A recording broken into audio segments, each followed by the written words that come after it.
در په سپیشل نامه سلامونه ستړي مزه تاسو ته دشال تلویزیون څخه د لاندو خبرونو لیدونکو سم قربانه مزلیفه کاکړ په سویس کې د افغانستان د وجه صندوق چارواکي وایي چې دغه صندوق له جوړېدو راهیسې 330 میلیونه ډالر ګټه کړې ده. په سویس کې د افغانستان د مالیې صندوق د مدیر هیئت غړي شاه محمود مهرابي وایي دغه صندوق د افغانۍ د ارزښت او ثبات ساتلو په موخه جوړ شوی او تر اوسه په خپلواکه توګه فعالیت کوي. په ورته وخت کې د افغانستان د اقتصاد وزارت له نړیوالې ټولنې غوښتي چې د افغانستان نورې منجمد شوي پیسې چې دغه هیواد د اتباعو حق دی خوشي کړي. افغانستان په امریکایي او اروپایي بانکونو کې له 9 میلیارډ ډالرو زیاتې سرمایه لري چې له دې جملې څخه 3.15 میلیارډ د امانت صندوق ته انتقال شوی خو د نورو 6 میلیارډ ډالرو برخلیک لا هم څرګند نه دی. د ډبرو سکرو دولتي شرکت مسؤلین وایي په تیر یو کال کې د ډبرو سکرو استخراج او پلورلو له لارې څه باندې 1 میلیارډ افغانۍ عواید ترلاسه کړي دي. د مسؤلینو په خبره د هیواد د ډبرو سکرو تر ټولو ستر قانونونه د هیواد په شمال کې موقعیت لري چې د ځینو قراردادونو برخه یې خصوصي شرکتونو ته ورکول شوې ده. دغه قانونونه د هندوکش د غرونو له لړۍ څخه د یو کمربند په بڼه پیلېږي چې له بدخشان ولایت څخه پیل او هرات ولایت ته رسیږي.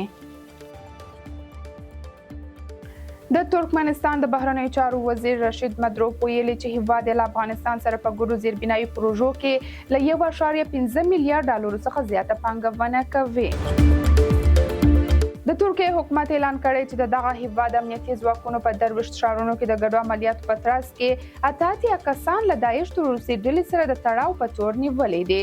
د ترکیه د کورنۍ چارو وزارت وایي دغه کسان په تیرو 15 ورځو کې پیژندلي او نیول شوي دي. د ترکیه د کورنۍ چارو وزیر علي یار لکیا د جمعې په ورځ د سنبلی په رسنیو ته ویلي مشکوکو کسانو د پیژندلو او نیولو لپاره د هیواد د امنیتي ځواکونو عملیات دوام لري. د ترکیه د ځواکونو ګډ عملیات د عدنان، انطالیا، بنګول، بوروسا، چوروم، دیار باکر، استانبول، کیسری او کریک کلا په ښارونو کې پیل شوی دی. د اردن پاچا ملک عبدالله دویم په نیویارک کې د ملګرو ملتونو له سرمنشي کوتریش سره په کتنه کې په سیمه کې د شخړو د زیاتېدو د خطرناکو پایلو په اړه خبرداری ورکړی. پاچا عبدالله وویل که په غزه کې اوربند ونه شي روانه جګړه به یو خطرناک پړاو ته ورسیږي چې کنټرول به ممکن نه وي. د روسیې یو خصوصي رسنۍ میډیوزونا له بي بي سي سره په ګډه د اوکراین د جګړې له پیل راهیسې د 80,000 روسي پوځیانو وژل کېدلو مستند تایید کړی دی. دا احصایه د شته معلوماتو پر بنسټ دی په شمول د رسمي بیانونو، په رسنیو کې د مړینې خبرتیا، په ټولنیزو شبکو کې خپاره شوي معلومات او همدارنګه د روسیې په هدیرو کې د قبرونو ډبرو باندې لیکل شوي نومونه. بي بي سي اعلان وکړ موږ د اوکراین په جګړه کې د وژل شویو 80.112 روسي پوځیانو نومونه پیژنو خو اصلي شمېر تر دې ډېر ښکاري.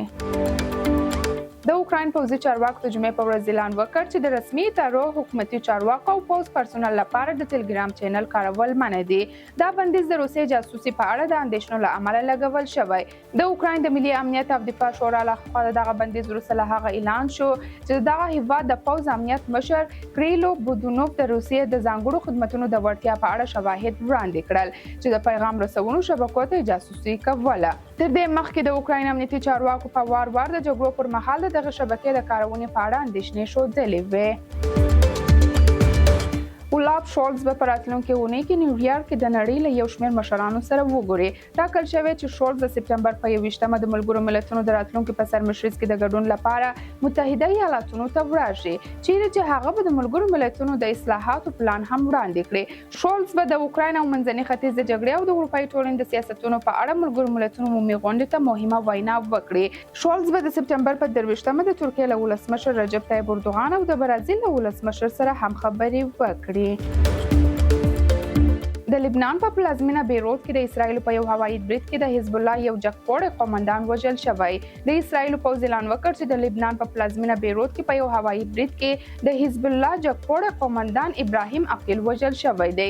د لبنان روغتیايي چارواکو دغه خبر تایید کړی او ویلي دي چې په دغه برید کې د ابراهیم عقیل په ګډون 12 تنه وژل شوي او لسګونه نور ټپیان شوي دي. درنو لیدونکو دا هم د نن ورځې لاند خبرونه له ملتیا مو مننه. تر بیا ښه